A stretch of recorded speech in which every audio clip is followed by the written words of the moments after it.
अथ श्री शिवमहापुराणे विद्येश्वर संहितायां नवमोऽध्यायः। नंदिकेश्वर उवाच तत्रान्तरे तौ च नाथं प्रणम्य विधिमाधवौ बद्धाञ्जलिपुटौ तूष्णीं तस्थतुर्दक्ष वामगौ। नंदिकेश्वर जी सनत कुमार जी से कहते हैं कि कुमार, उस समय पर उसी बीच वे दोनों के दोनों ब्रह्मा और विष्णु पहले तो भगवान भोलेनाथ को उन्होंने प्रणाम किया, हाथ जोड़ा और चुपचाप उन्हीं के स्तंभाकार प्रकट हुए भगवान के दाएं बाएं जाकर के हाथ जोड़ करके खड़े हो गए कि प्रभु आपका आश्रय हमको मिल जाए। तत्र संस्थाप्यतौ देवं सकुटुम्बं वरासने पूजयामासतु पूज्यं पुण्यैः पुरुष पुष्पवस्तुभिः। ब्रह्मा जी ने और विष्णु जी ने भगवान शंकर को सकुटुम्बम पूरे परिवार के सहित सुंदर आसन पर विराजमान किया और पुरुष जाति के पवित्र पुष्पों के द्वारा विधिवत पूजन की भोलेनाथ की। पौरुषम प्राकृतम वस्तु ज्ञेयम दीर्घाल्पकालिकम। तो फिर पुरुष पुष्प किनको कहते हैं? पुरुष वस्तुएं किनको कहते हैं और प्राकृत वस्तु किनको कहते हैं?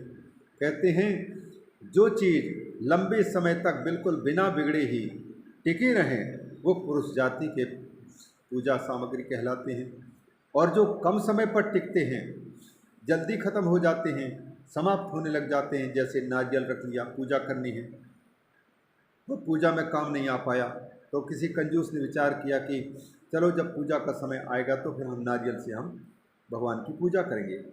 5 साल तक उसकी पूजा करने का समय नहीं आया और कंजूस ने उसको ना तो खाया ना खिलाया, 5 साल तक वो नारियल सड़ गया।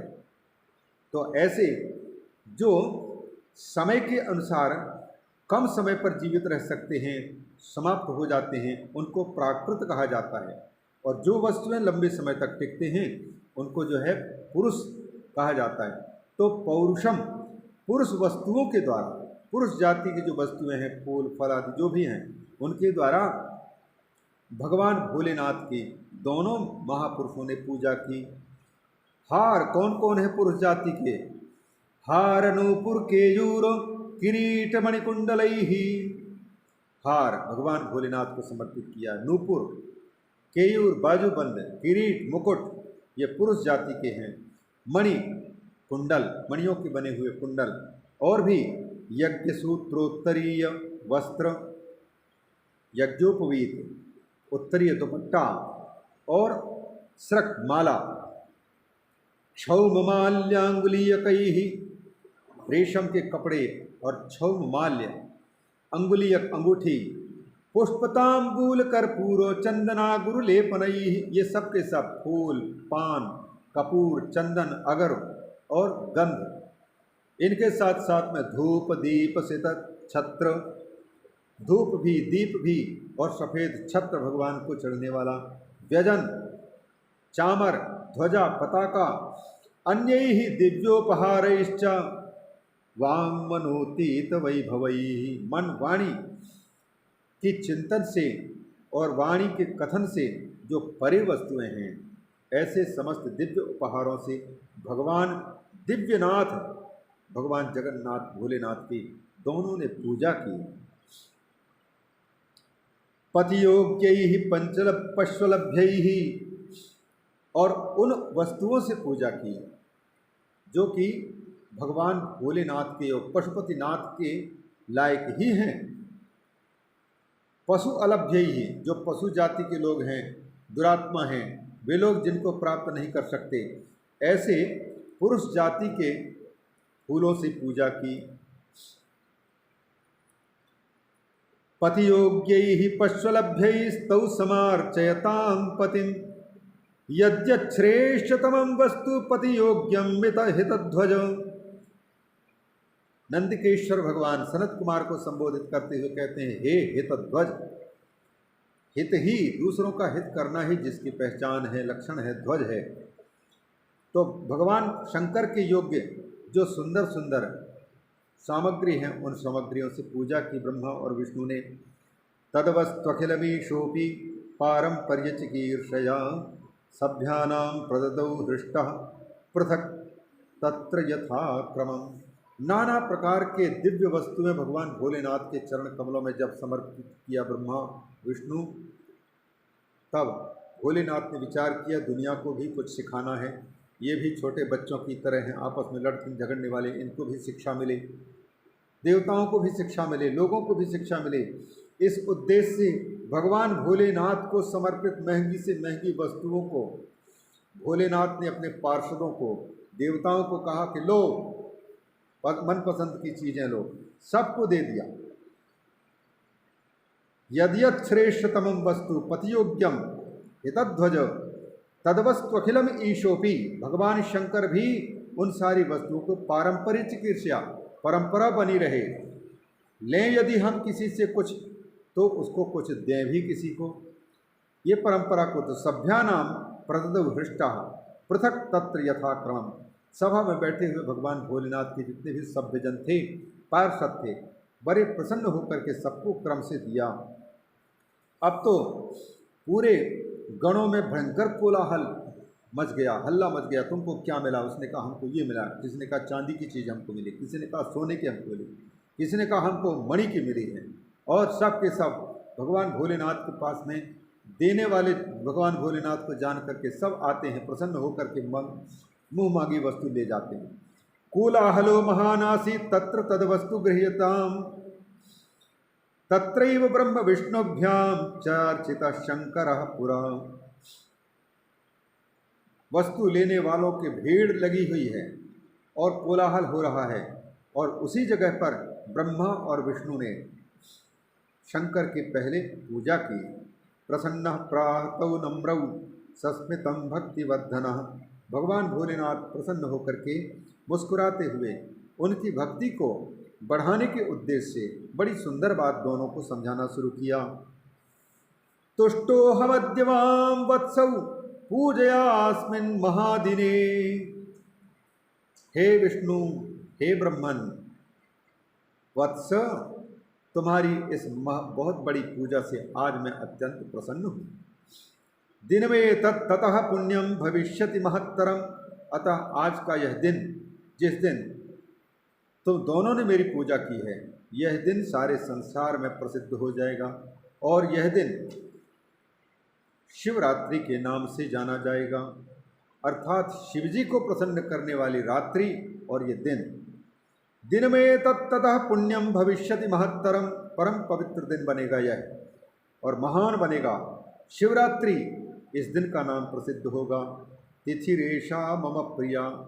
और तुम दोनों की पूजा को पूरे संसार में लोग जानें, इस उद्देश्य से इस तिथि को भी मैं वरदान देता हूँ कि यह तिथि मेरी अत्यंत प्रिय तिथि होगी।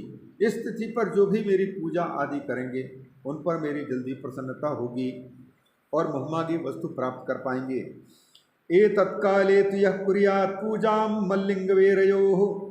ऐसे शिवरात्रि के आने पर जो लोग शिवलिंग की पूजा करेंगे, मेरी प्रतिमा की पूजा जो करेंगे, वो सब के सब कुर्यात् स जगतः कृत्यम स्थिति सर्गाधिकम पुमान। तो उस व्यक्ति को, उस साधक को मेरे आशीर्वाद से इस संपूर्ण जगत की सृष्टि करने का सामर्थ्य, पालन करने का सामर्थ्य और संहार करने का भी सामर्थ्य प्राप्त हो जाएगा।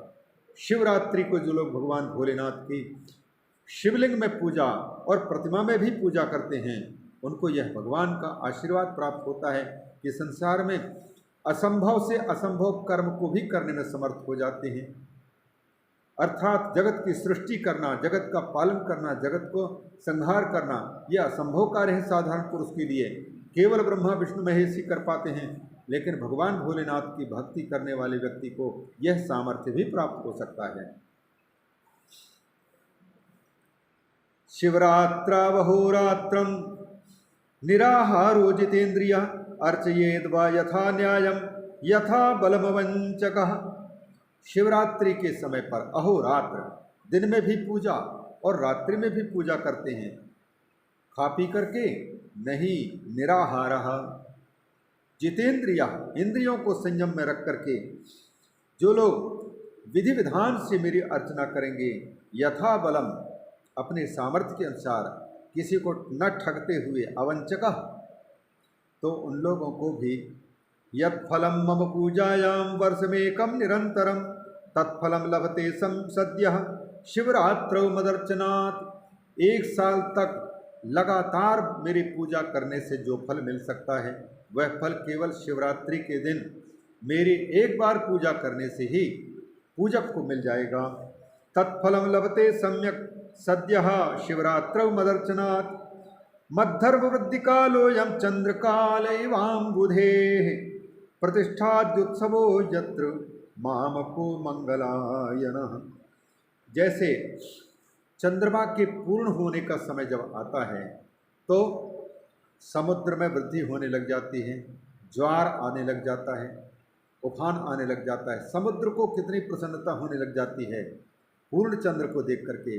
उसी प्रकार से इस शिवरात्रि के समय पर जो लोग मेरी पूजा करेंगे तो मेरे धर्म की वृद्धि का यह समय है, क्योंकि अतः इस समय पर जो प्रतिष्ठादि उत्सव करेंगे, मेरे मूर्ति की प्रतिष्ठा करेंगे, पूजन करेंगे और मंगलमय गीत वाद्य के द्वारा उत्सव आदि करेंगे, तो उन लोगों को भी मेरे समान होने का अवसर प्राप्त होगा। तदुत्थापयत्यर्थम यत्पुनः स्तंभरूपेण स्वाविरासमहं पुरा सकालो मार्गशीर्षेतु स्यादार्द्रारिक्षमर्भकौ। दोनों को समझाते हुए भगवान भोलेनाथ कहते हैं कि मैंने पहले जो स्तंभ रूप में अपने आप को दिखाया था, तो वह समय तो मार्ग